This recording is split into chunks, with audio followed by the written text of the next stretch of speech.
Welcome to Securing America with me, Frank Gaffney, the program that's a kind of owner's manual for protecting the country we love against all enemies, foreign and domestic, to God's glory and that of his kingdom. It is always a challenge adequately to introduce a man who we have as our next guest.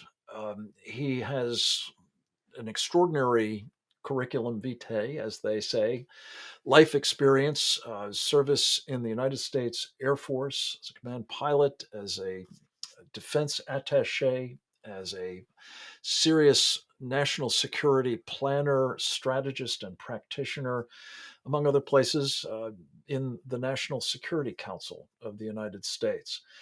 His name is Brigadier General Rob Spalding, United States Air Force retired.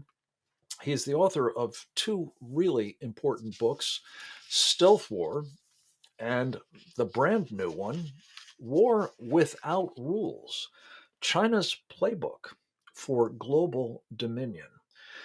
He's a good friend, a man I've come to admire greatly and really believe is one of the most clear eyed thinkers and voices on the issue that is of absolutely surpassing importance to the question of not only can we protect our country, but can we ensure its survival? Namely, the threat we face from the Chinese Communist Party. It's a privilege to have him back with us here at Securing America. General, welcome, sir, once again. Thank you, Frank. Great to be here. Well, again, congratulations on the new book. And I think of War Without Rules, kind of like that scene, classic scene from Butch Cassidy and the Sundance Kid, where Butch, as I recall, was in the middle of a mix up with a big, brutish guy, and they're going to have a knife fight. And Butch asks the question, "What are the rules?" And the big brute says, "This is a knife fight. There aren't any rules." And he promptly gets taken down. You're talking about a similar kind of environment as far as the Chinese Communist Party is concerned. Walk us through what they mean by, well, unrestricted warfare, which I guess translates roughly into a war with no rules. Sure, thanks. Unrestricted warfare really is a doctrine of war, a different kind of a war, as you mentioned, a war without rules. But if you think about in terms of the international order, rules are around everywhere. There's rules in terms of how nations deal with each other, trade, economic, finance, diplomacy, national security. And essentially, what war without rules or unrestricted warfare states is that there are no rules. But if you think about, the last say 70 years of the international order, certainly since the end of World War II and the establishment of institutions like the UN, the World Health Organization, World Trade Organization, the World Bank, the IMF, the institutions of the international order have been, undertaken by the United States and allies to create a set of basically a rules-based order.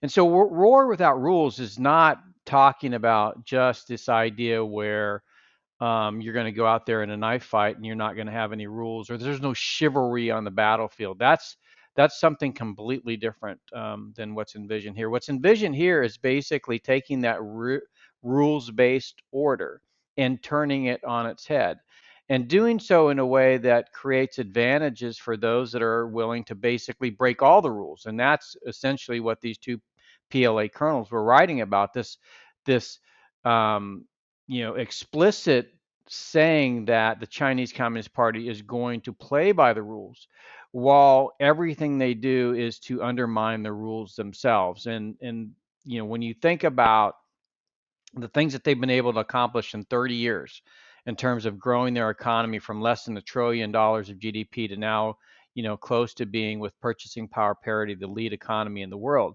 The industrial base, their infrastructure, their military might, their technological prowess, everything that they've been able to build has been built on this idea of how do I gain advantage by saying I'm going to play by the rules and then not playing by the rules. And so we're not talking about war where weapons are used in the general case of the word in the way the West thinks about it. Although that's not specifically prohibited by unrestricted warfare, it's just a last resort. What we're talking about is the day to day, and in fact, one of the quotes out of the book is, it will be surprising to somebody if they wake up one day and something that they thought was good all of a sudden they recognize as being bad. And this is the element of using the day to day to accrue slow but steady stealth advantage. Yeah. Generally, tease out a couple of things that you said there. These two People's Liberation Army colonels, of course, made it perfectly clear that deception, duplicity, and deflection, and so on, were going to be techniques that were used.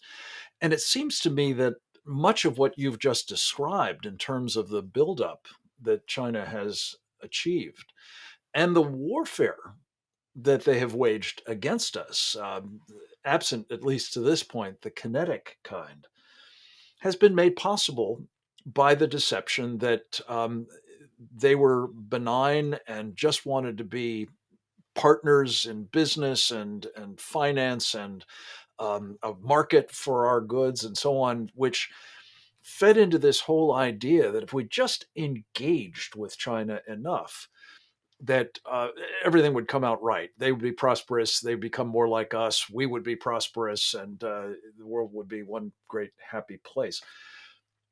Where did we go wrong on that idea? And how early on do you think it should have been obvious that we were waking up and something that we had thought was good was really very bad and mortal peril? Well, what's interesting about China is that when they speak in English, they say certain things, and then when they speak in Chinese, they say different things. Mm. And so, in many ways, the United States national security establishment has relied on China experts to tell us what they were saying in Chinese. The challenge becomes that if those scholars start to say the things that we would consider to be less appetizing or untoward, then they would have less access to China to be able to engage with Chinese Communist Party officials, and therefore not have the same credibility that they do today. And so, having access to China really is about delivering China's message well, as Xi Hmm. Jinping says. You know, So this is basically one form of the kind of elite capture that has been, it seems to me, at the core of this whole problem of we've got to facilitate China's rise, and the more honest among the engagers, I think, facilitate our country's um, well managed decline, as they call it.